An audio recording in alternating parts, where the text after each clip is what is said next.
Þann 8. nóvember 1895 þá fann Wilhelm Conrad Röntgen upp röntgengeislann og tók mynd af hönd konunnar sinnar. Þannig að í ár eru komin 130 ár síðan röntgengeislinn var fundinn upp og svo er náttúrulega búin að þróast bara mjög mikið í gegnum árin og í dag er hann bara rosalega mikilvægur í sjúkdómagreiningu og eftirliti.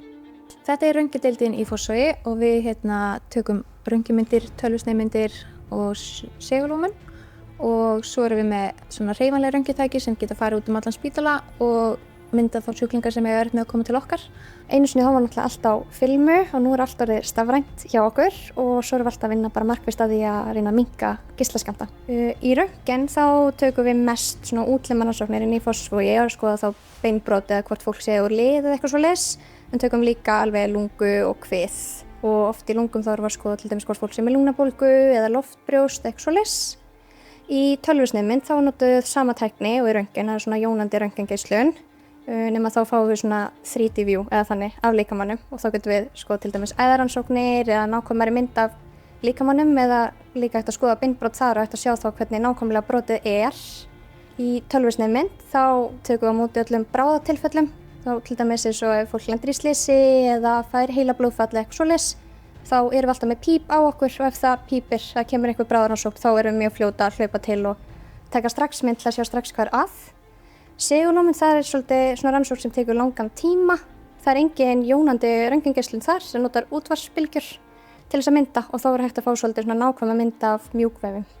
Við tökum stundum skyggnirannsóknir inn á stofu hjá okkur og þar er bæði verið að skoða oft svona kyngingarannsóknir þar sem þú í rauninni tekur röntgenvídeó af skuggaefni fara niður í maga og svo er oft gerðar rannsóknir með þvagfærin líka, eitthvað svona nýrnarannsóknir og svoleiðis.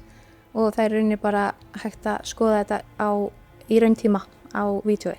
Við erum að þjónusta alla sjúklinga á spítalanum, bæði á legudeildum og göngudeildum og við í Fossvoginum myndum mikið af fólki af bráðamóttökunni. Það er mjög mikið af því yfir bara allan sólarhringinn, við myndum alla sólarhringinn hérna og á daginn er oft fólk að koma í endurkomi sem kannski hefur brotnað að vera að koma og láta kíkja það aftur. Við erum með svona almenna röntgendeildir hérna í Fossvogi og Hringbraut og svo er æðaþræðingin.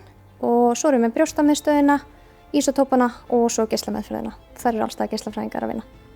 Og svo er líka geislafræðingur á hjartaómi.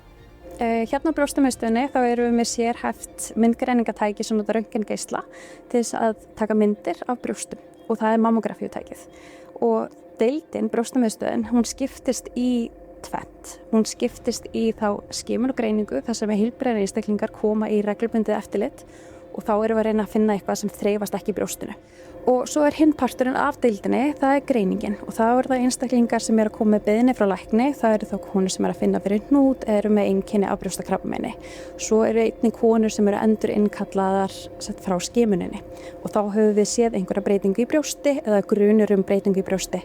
Mammografíutæki er sérhæft tæki sem er gert til þess að taka myndir af brjóstum. Það er nefnilega engin bein í brjóstunum, þannig að mjög mikilvægt að við erum að nota réttan geislaskammt. Þetta er lægsti geislaskammturinn í myndgreiningu sem finnst og þess vegna erum við að nota sérhæft tæki.